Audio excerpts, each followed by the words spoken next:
Ginit ang testigo na si BARM NBI Regional Director Attorney Jeremy Lotoc na wala silang nakuhang validated information na may banta sa buhay ni VP Sara Duterte. Si Senator Judge Bam Aquino naman, ginisa ang defense team kung may hitman o wala ang bise kaugnay ng banta niya umano kay Pangulong Bongbong Marcos. At live mula sa Senado, nasa frontline ng balitang yan si Dave Abuel. Dave, ano-anong pinunto ng depensa sa kanilang cross-examination kay Attorney Lotoc?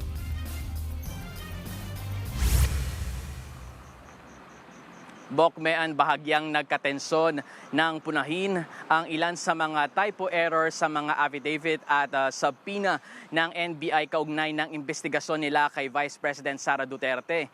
Pinunayan ng defense team at maging ni Senator Judge Amy Marcos. Nalito ang senadora sa petsa sa affidavit of investigation at subpoena ng NBI sa bise. November 6 ang nakalagay dyan pero typo raw yan at nilinaw ng testigong si NBI BARM Regional Director Jeremy Lotoc na December 11 dapat yan. Heto ang bahagi ng kanilang pahayag. Date ng subpoena, Your Honor, is 6th day of November 2024, which I believe this is a typo kasi magkakasunod ho ito doon sa mga inisyuan namin na media personalities. Attorney Lotoc, typo na yung affidavit mo? Typo pa yung subpoena? Hindi po. What are you looking at? The subpoena or the affidavit? Dalawa yan eh. What are you looking at, Attorney Lotoc? Subpoena, Your Honor. So the subpoena is dated November 6. Okay. This- And the affidavit also is November 6. Dalawang typo carried over. Asan yung affidavit? Hindi ko pa nakita, ma'am, yung affidavit na November. Your Ikaw affidavit ang says pumirma November eh. 6. Natanong naman ng abogado ng bise na si Attorney Mark Vinluan si Lotoc kung may bias daw ba ang NBI sa investigasyon nila laban kay VP Sara. Buwelta naman ni Lotoc, nasa mandato ng NBI na magsagawa ng investigasyon kahit wala pang formal complaint kung ito ay issue ng security. Narito ang kanilang pahayag. Considering the structure involving the NBI, the DOJ, and the Office of the President, don't you think that there was bias against VP Sara? Our investigation, Your Honor, is evidence-based.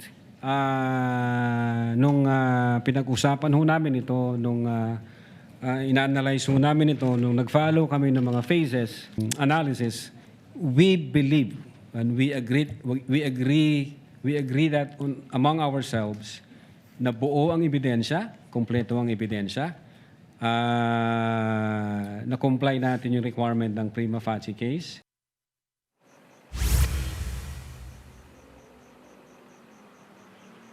Sa usapin naman ng banta umano sa buhay ni VP Sara at ng kanyang pamilya, iginiit ni Lotoc na wala silang validated information tungkol dyan. Dahil dyan, hindi umusad at wala silang naging recommendation o rekomendasyon sa kanilang investigasyon. Narito ang pahayag ni Lotoc. Despite this error, do you still maintain that the investigation that you conducted was thorough? We are looking, Your Honor, for a validated information, confirmed information para ho meron kaming pagsimulan. After more than 1.5 years of investigation, has the NBI come up with a recommendation? Again, since wala ho kaming validated information, wala ho kaming nakitang confirmed doon sa allegation, threats against her life. Kinuwestiyon naman ni Senator Judge Bam Aquino kung dinenay ng defense team ang akusasyon na may nakausap si VP Sara na hitman. Hindi raw kasi ito nakita ni Aquino sa kahit anong dokumento o sagot ng depensa. Pakinggan natin ang kanilang mga sinabi. Sa lahat ng mga sagot ninyo, Attorney Vinluan, parang hindi ko nakita na tinanggi ng inyong kliyente o ng depensa na may nakausap ang vice-presidente na tao para gawin yung mga bagay na ito. We denied it, Your Honor. We denied it in our answer, which we filed before the Senate Impeachment Court. You denied it in your answer? Correct, Your Honor. If I remember correctly, ang nabanggit doon ay freedom of expression. Was there an exact statement there na hindi totoo na meron ngang kinontrata ang vice-presidente o kinausap ang vice-presidente para gawin ito? We maintain our position that we denied it, Your Honor.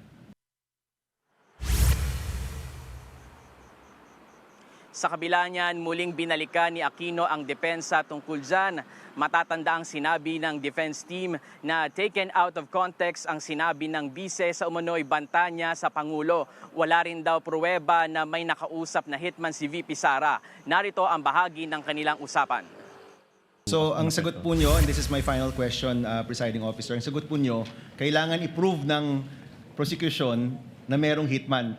And you're not denying that the Vice President spoke to a hitman. No, we are denying that, Your Honor. It's just that that was our presentation and our answer. Okay, so for the record, you are denying that the Vice President actually spoke to a hitman na, in fact, ang sabi nga ni Attorney Lotoc, hindi siya nagsisinungaling. Yes, Sinasabi nyo, actually, nagsinungaling siya at wala siyang kinausap na hitman. Yan Yeah. pong sinasabi ninyo. Yes, Your Honor. I don't know what's the frame of mind of Attorney Lotoc, but that is our answer, Your Honor. Okay. That she denied. Bokmean sa pagtatapos nitong trial ngayong gabi. Bukas naman itutuloy ang pagtatanong sa testigo mula sa NBI na si Attorney Jeremy Lotoc. Ayon naman sa impeachment court spokesperson na si Attorney Reggie Tonggol, pinag-iisipan pa ng mga senator judge ang nabanggit ni Presiding Officer Chis Escudero ng posibilidad ng paglipat ng trial sa umaga. Kailangan din daw kasing ayusin ang mga pwedeng tatamaan o mauusog na trabaho sa Senate sakaling magbago ang schedule ng impeachment trial. Maidagdag ko na lang din, Bokmean, na bukas July 14 nakatakdang sumalang bilang witness si Attorney Zulaika Lopez. Samantala sa press con sinabi ni Attorney Tonggol na pwedeng makontempt ang isang taong sinapinan ng korte kung hindi ito sisipot. Pero bibigyan ito ng due process para maipaliwanag ang hindi nito pagsipot kung sakali. Yan muna ang latest. Balik sa inyo. Dave, singit lang, baka sakali lang nasagot nila ito doon sa sa impeachment trial kanina. Pero kasi doon sa issue ng umano'y banta doon sa buhay ni VP Sara Duterte, parang na-stump ang buong investigasyon ng 1.5 taon dahil lamang hindi nagko-cooperate apparently yung opisina ni VP Sara Duterte. But I was wondering if may nagtanong o may nasagot ba na kung kinausap ba ng NBI, for example, yung VPSG, yung Vice Presidential Security Group, because that is the group in charge of the Vice President's security. Even if the Vice President does not entertain questions from the NBI, the VPSG is still technically composed of active duty personnel of the PNP and the AFP. So, pwede silang, actually dapat silang ang tinanong eh. I was wondering lang kung nabanggit yung mga ganung bagay.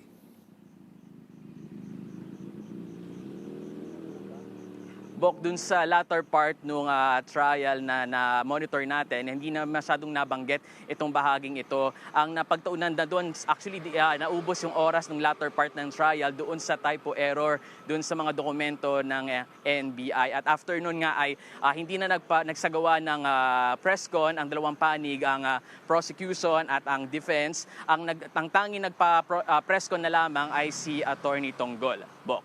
Okay. Maraming salamat, Dave Abuel. Mga kapatid, Mean Los Baños po, huwag magpahuli sa mga balita at impormasyong dapat ninyong malaman.